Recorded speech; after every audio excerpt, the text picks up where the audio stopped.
Hello friend, welcome back to my channel. आज March की 19 तारीख है और आज की इस वीडियो में एक ऐसे परमानेंट पौधों को लेकर आया हूँ जो अप्रैल के महीने तक आपके गार्डन को फूलों से रंगीन बनाए रखते हैं। इस प्लांट का नाम अजेलिया है। ये जनरली ठंडी जगहों में ग्रो होने वाला एक परमानेंट प्लांट रहता है और नवंबर से लेकर लगभग अप्रैल के महीने तक इनमें काफ़ी अच्छी ब्लूमिंग देखने को मिलती है। मेरे इस वाले प्लांट पर अभी 100 से भी ज़्यादा फूल खिले हुए हैं। मैं इन पौधों की कैसे केयर करता हूँ वहीं आज के इस वीडियो में आगे डिस्कस करूँगा। अजेलिया के पौधे जनरली दिसंबर या जनवरी के महीने से नर्सरी पर मिलना शुरू होते हैं और लगभग 4 से 5 करोड़ ऑप्शन इन पौधों में नर्सरी में अवेलेबल रहते हैं। इनकी कॉस्ट भी प्लांट की वैरायटी और फूलों के साइज़ पर डिपेंड रहती है, लेकिन फिर भी इनकी एवरेज हाइट के प्लांट की कॉस्ट लगभग 100 या 120 रुपये के आसपास की रहती है। इन पौधों में जितने सुंदर फूल आते हैं, इनकी केयर उतनी ही हार्ड भी रहती है। इनके सेंसिटिव नेचर होने के कारण हमारे ज़्यादातर साथियों के अजेलिया के पौधे नर्सरी से लाने के कुछ दिनों के बाद ख़राब हो जाते हैं, या कभी कभी ऐसा भी होता है कि नर्सरी से लाने के बाद कुछ महीने तक तो ये पौधे सही कंडीशन में रहते हैं, लेकिन ये पौधे अगले ग्रोइंग सीजन के लिए नहीं बच पाते। जब मैंने कुछ साल पहले अजेलिया के पौधों को ग्रो करना शुरू किया था तो मेरे साथ भी यही प्रॉब्लम होती थी, लेकिन धीरे धीरे कुछ पौधों को खोने के बाद अब मुझे इनकी केयर का लगभग ठीक से अंदाज़ा हो गया है। सबसे पहले लोकेशन की बात करें तो नवंबर से लेकर फरवरी के महीने तक आप इन पौधों को दिन भर की धूप में रख सकते हैं। इस ड्यूरेशन में मौसम में इतनी ज़्यादा गर्मी नहीं रहती और सर्दियों की एक हल्की सी और मीठी सी धूप में इन पौधों में फ्लावरिंग को प्रमोट करने वाले हार्मोन एक्टिवेट होते हैं।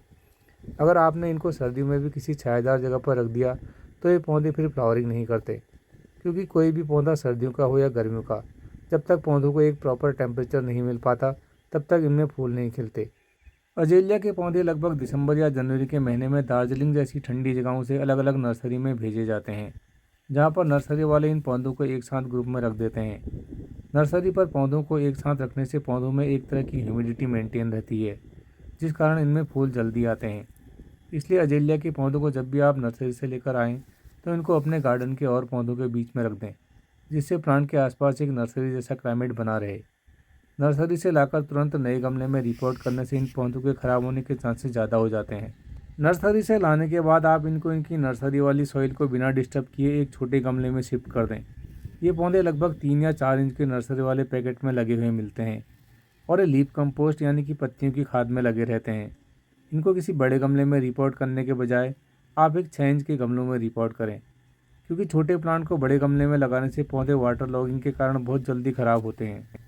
नई मिट्टी की बात करें तो जनरली ऐसा माना जाता है कि अजेलिया के पौधे बस लीफ कंपोस्ट में ही ग्रो किए जाते हैं और ये फैक्ट काफ़ी हद तक ठीक भी है, लेकिन पत्तियों की खाद हर किसी के पास अवेलेबल नहीं रहती। इसलिए इनकी सॉइल में गार्डन सॉइल को मिलाने के बजाय आप वर्मी कंपोस्ट और कोकोपीट को बराबर मात्रा में यूज कीजिए और इसी मिक्सर में 2 ग्राम के आसपास किसी अच्छे फंजीसाइड पाउडर को भी मिला लीजिए। अजेलिया के पौधों को ग्रो करने के लिए आप गार्डन सॉइल का बिल्कुल भी यूज मत कीजिए, क्योंकि गार्डन सॉइल में काफ़ी ज़्यादा बैक्टीरिया रहते हैं। दूसरे फूलों वाले पौधे गार्डन सॉइल में आसानी से ग्रो भी हो जाते हैं, लेकिन अजेलिया के पौधे कुछ सेंसिटिव नेचर के रहते हैं जो नॉर्मल गार्डन सॉइल में ज़्यादा दिनों तक सर्वाइव नहीं कर पाते। मैंने अपने सभी अजेलिया के पौधों को वर्मी कंपोस्ट और कोकोपीट के मिक्सर में ही ग्रो किया है और इनमें अभी कितनी अच्छी ब्लूमिंग हो रही है आप देख ही सकते हैं। शुरुआत में जब मुझे इनको ग्रो करने का आइडिया नहीं था तो मैंने इनको गार्डन सॉइल और पुरानी सूखी पत्तियों के मिक्सर में ग्रो किया, लेकिन मेरे सारे पौधे ख़राब हो गए थे। मैंने यूट्यूब पर भी इस प्लांट के रिलेटेड कई वीडियो देखे, लेकिन सब में यही बताया गया कि ये प्लांट केवल लीफ कंपोस्ट यानी कि पत्तियों की खाद में ही ग्रो होता है। बाद में मैंने ऑनलाइन लीफ कंपोस्ट भी मंगाई, लेकिन इसके रिजल्ट भी ठीक नहीं रहे।